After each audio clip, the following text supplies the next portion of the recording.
শহীদ রাষ্ট্রপতি জিয়াউর রহমান অনেক কিছুই শুরু করেছেন, স্বাধীনতা ঘোষণা করেছেন, স্বাধীনতা আন্দোলনের সূচনা করেছেন।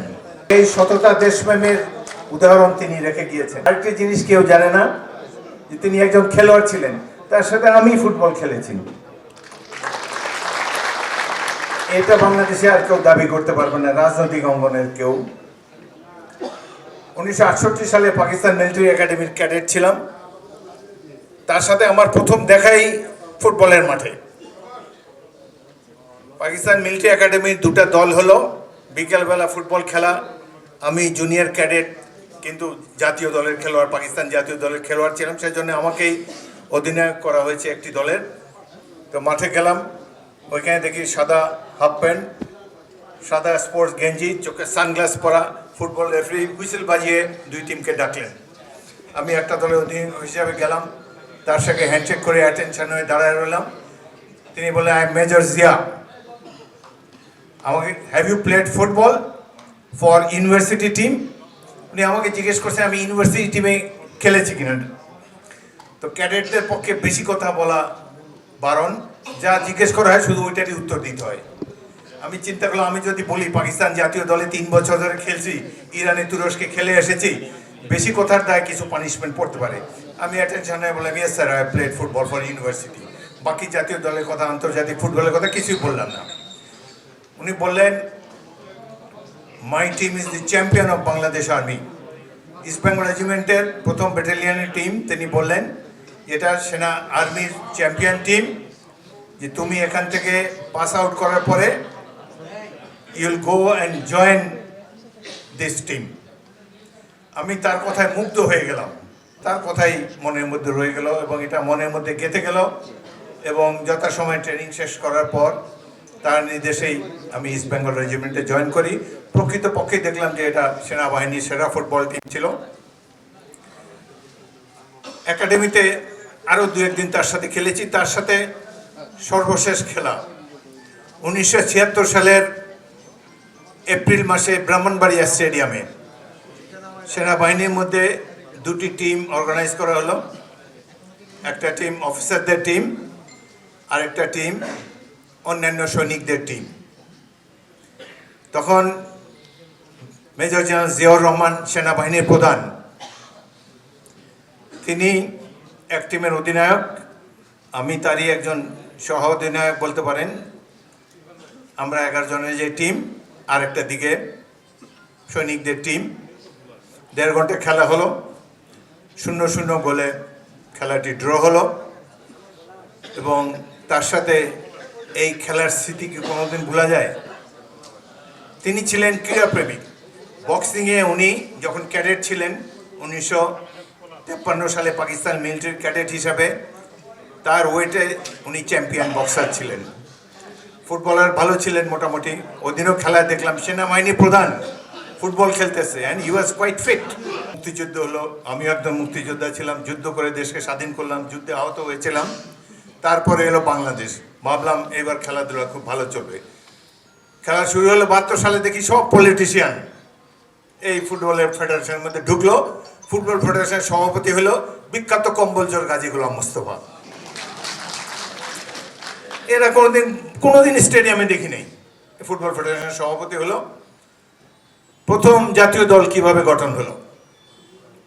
1970 সালে পাকিস্তানের যে লাস্ট জাতীয় দল, সেখানে 3 জন বাঙালি ছিল, আমি, জাকারিয়া পিন্টু এবং গোলরক্ষক নুরুন নবী। ইরানে আমরা শেষবার খেলতে গেলাম জাতীয় দলে। আমি এই দলের সহ অধিনায়ক ছিলাম। অধিনায়ক আহত হওয়ার পর পরের 2টা ম্যাচে আমি অধিনায়ক ছিলাম। 73 সালে তো দেশ স্বাধীন, সবাই তো বাঙালি। প্রথম লিগ খেলা শুরু হয়ে গেল না, 72 সালে প্রথম খেলাটা কিভাবে হলো? লিগ খেলা শুরু হয়ে গেল কয়েকটা ম্যাচ যাওয়ার পরে, ফার্স্ট লিগ শেষ হওয়ার পরে দেখা গেল খেলাধুলা নিয়েই চালায় তখন স্পোর্টসের যে কর্মকর্তা, তার team Azad sporting club relegation হয়ে যায়। তখন এই রেলিগেশন বন্ধ করার জন্য এই লিগটাই আর শেষ করা হলো না। খেলা শেষ, মাঝপথে লিগ বন্ধ। স্বাধীন বাংলাদেশের প্রথম ঢাকা ফুটবল লিগ শুরুই করা গেল না, শেষ করা গেল না। শুরু হয়েছে, শেষ করা গেল না। 73 সাল বাংলাদেশ জাতীয় দল মারদেকাতে যাবে, 40 জন প্লেয়ারকে ডাকা হলো। জাতীয় দলের ক্যাম্পে আমাকে ডাকাই হলো না। কি অপরাধ আমার? অপরাধ হলে আমার বাবা জাসদ করে। আমার বাবা পাকিস্তান জাতীয় পরিষদের, কিন্তু এই যে জাসদ থেকে দাঁড়িয়েছেন না।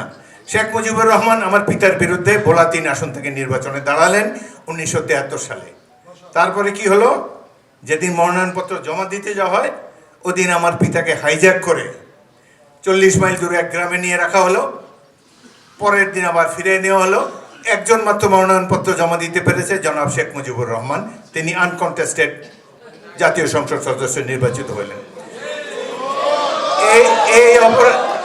এই অপরাধে তার পুত্র মেজর হাফিজউদ্দিন আহমদকে, যিনি 7 গোল দিয়েছেন ঢাকা লিগে, তাকে ডাকাই হলো না জাতীয় দলের জন্য। অথচ পাকিস্তানের শেষ ম্যাচে আমি অধিনায়কত্ব করেছি ইরানের মাঠে। আমার জন্য অনেক গর্বের হতো একজন মুক্তিযোদ্ধা হিসেবে। প্রথম বাংলাদেশ জাতীয় দল মাঠ দেখা গিয়ে 6-7 গোল খেয়ে এসেছে, সেটা অন্য কথা। বাট এই দলের একজন সদস্য হলে যে দেশটি আমরা সৃষ্টি করেছি, রক্ত দিয়েছি, সেটি আমার জন্য একটা বিরল অভিজ্ঞতা হতে পারত। খেলা কেমন হতো? তখন ফুটবল লিগ ছিল সবচেয়ে জনপ্রিয় ক্রীড়া প্রতিযোগিতা। একটা বড় ক্লাব আবাহনী ক্লাব, এটা আওয়ামী লীগের টিম। শেখ প্রধানমন্ত্রীর পুত্র শেখ কামাল তিনি এই দল চালান। তিনি তার দল ঠিক করলেন। বিভিন্ন দলে এই ভালো প্লেয়ার আছে, তাদেরকে বললেন তোমরা সবাই। বাধ্য হয়ে তারা খেলতে হলো আবাহনী ক্লাবে। আমাদের টিম অনেক দুর্বল হয়ে গেল। প্রথম দিকে আবাহনী মোহামেডান খেলার স্টেডিয়ামে জোয়ার হতো, টিকিট পাওয়া যেত না। মাঠের মধ্যে থাকতো 40,000, বাইরেও থাকতো আরও 30,000 লোক। মোহামেডান আবাহনী খেলা, আমি ভালো না খেলেও একটা গোল দিলাম। ওই ম্যাচ চলছে, খেলা শেষ হওয়ার 20 মিনিট বাকি। 1 গোলে জিতছে মোহামেডান ক্লাব। আর 20 মিনিট পরে খেলা শেষ হবে। মাঝখান থেকে একটা প্লেয়ার, আবাহনী প্লেয়ার, বলটা আবাহনী বেঞ্চে যে সাইডে কিছু কর্মকর্তা বা অন্যান্য থাকতো, এতে কারো পকেটে পিস্তল থাকতো, কারো কাছে ছুরি থাকতো, মস্তান টাইপের। বলটা ওদের কাছে দিয়ে দেওয়া হলো। এক মস্তান বলটাকে ফুটা করে দিল। তারপরে সবাই অবাক হয়ে গেল, সব চুপচাপ, রেফারিও ভয় কিছু বলে না। পরে মোহামেডানের টেন্ট থেকে ওখান থেকে একটা বল দেওয়া হলো। খেলা শুরু হলো 1 মিনিট, আর পরে আবার বলটা আবার ওই আগের বেঞ্চে দেওয়া হলো। আর ওই ছুরিওয়ালা ব্যক্তি আবার বলটাকে, দ্বিতীয় বলটাকে ফুটা করে দিল। তারপরে বোঝা গেল যে খেলতে দেবে না। 2 টিম মাঠের মধ্যে বসে আছে, আমিও বসে আছি। তখন স্টেডিয়ামে ফ্ল্যাড লাইট ছিল না। ধীরে ধীরে ধীরে 20 মিনিট পর আস্তে আস্তে সূর্য অস্ত গেল, অন্ধকার নেমে এলো। রেফারি হুইসেল বাজিয়ে খেলাটিকে অ্যাবান্ডন, পরিত্যক্ত ঘোষণা করে দিলেন। আমরা 1 গোলে এগিয়েছিলাম তখন। এবং বোর্ড সিদ্ধান্ত নিল, লিগ কমিটি, যে খেলাটি আবার রিপ্লে হবে। আমরা সবাই অপমানিত ছিলাম এবং মোহামেডান স্পোর্টিং পরে আর ওই মাঠে হাজির হয় নাই এবং ওয়াক ওভার দেওয়া হলো। আর একটা চিটিংয়ের গল্প বলি আপনাদেরকে। ক্রিকেট খেলা হবে, আইসিসি কোনো একটা ট্রফির খেলা হবে। তো তখন বিএনপি আন্দোলনে আছে, তখন আওয়ামী লীগের সরকার। তারা অস্থির হয়ে গেল যে বিএনপি তো হরতাল দিবে ওই দিন, তো খেলা টেলা দিতে পারবে না। তো তারা বেগম খালেদা জিয়াকে অ্যাপ্রোচ করলো যে জিয়াউর রহমান সাহেব তো খুব খেলাধুলার ভক্ত ছিলেন, আমরা যাতে খেলাটা করতে পারি সেটা একটু আপনি ব্যবস্থা করে দেন। তিনি আমাকে এবং সাদেক হোসেন খোকাকে বললেন যে ক্রীড়ামন্ত্রী আপনাদেরকে আমন্ত্রণ জানিয়েছে স্টেডিয়ামে যে একটু এই আইসিসি ক্রিকেট খেলার জন্যে, পরিবেশটা ঠিক করার জন্যে আপনারা একটু তাদের সাথে মিটিং করেন। আমি তাকে বললাম যে ম্যাডাম, আমরা যদি যাই কিছু তো কনসেশন দিতে হবে, আপনি কি চান আমরা খেলাটা ওদেরকে খেলা অর্গানাইজ করতে দেই? উনি বললেন যে হ্যাঁ, খেলা হোক। কত বড় মনের লোক। আমি গেলাম, সাদেক হোসেন খোকা বলে হাফিজ ভাই আপনি যান। খোকা আমার জয়েন্ট সেক্রেটারি ছিল আমি যখন ফুটবল ফেডারেশনে ছিলাম। বলে হাফিজ ভাই আমি এগুলার চেহারা দেখতে যাবো না, আপনি যান। ক্রীড়ামন্ত্রী ছিল ওবায়দুল কাদের তখন। আমি গেলাম স্টেডিয়ামে, আমাকে খুব চা নাস্তা অনেক কিছু খাওয়ালো। তাদের গরজ এখন খেলা তো করতে হবে, আন্তর্জাতিক টুর্নামেন্ট যদি না করতে পারে, আমরা হরতাল দেই, মাঠে গন্ডগোল করি, তাহলে তো বিশ্বব্যাপী একটা বদনাম হয়ে যাবে। তারা আমাকে মহাত হাজির, অনেক তদবির করে, হাফিজ ভাই you are a great player, আপনার খেলা দেখেছি, কত ইয়েছে। আমি বলি কাজের কথা বলেন, কাজের কথা বলেন। তখন বললো যে এই খেলাটা যদি আমরা না করতে পারি বাংলাদেশেই বদনাম হবে। আমাদের সরকার তো সরকার, বাট সারা পৃথিবী দেখবে যে বাংলাদেশ আয়োজক হিসাবে এই একটা টুর্নামেন্ট করতে পারে নাই। আমি বললাম ঠিক আছে, আমি স্পোর্টসম্যান হিসাবে আপনাদের কাছে আসছি, তো ঠিক আছে আমরা আপনাদেরকে খেলাটা নির্বিঘ্নে অনুষ্ঠান করতে দেব। তবে সেমিফাইনালে বেগম জিয়া প্রধান অতিথি হবে এবং ফাইনালে তৎকালীন প্রাইম মিনিস্টার শেখ হাসিনা প্রধান অতিথি হবে। এটা ঠিক আছে, ওরা মহা খুশি এই যে খেলা করতে পারবে, যে এটা বলে হ্যাঁ নিশ্চয়ই নিশ্চয়ই বেগম জিয়াকে আমরা যাইয়াও দাওয়াত করে আনবো, উনি সেমিফাইনালে প্রধান অতিথি থাকবেন, এই সেই তাকে সম্মান, সব সম্মান আমরা দেখাবো। পরে আমি প্রেসকে বললাম যে ঠিক আছে, আমরা ওই দিন কোনো হরতাল দেবো না, ওই টুর্নামেন্ট চলাকালীন সময় আমাদের কোনো কর্মসূচি থাকবে না।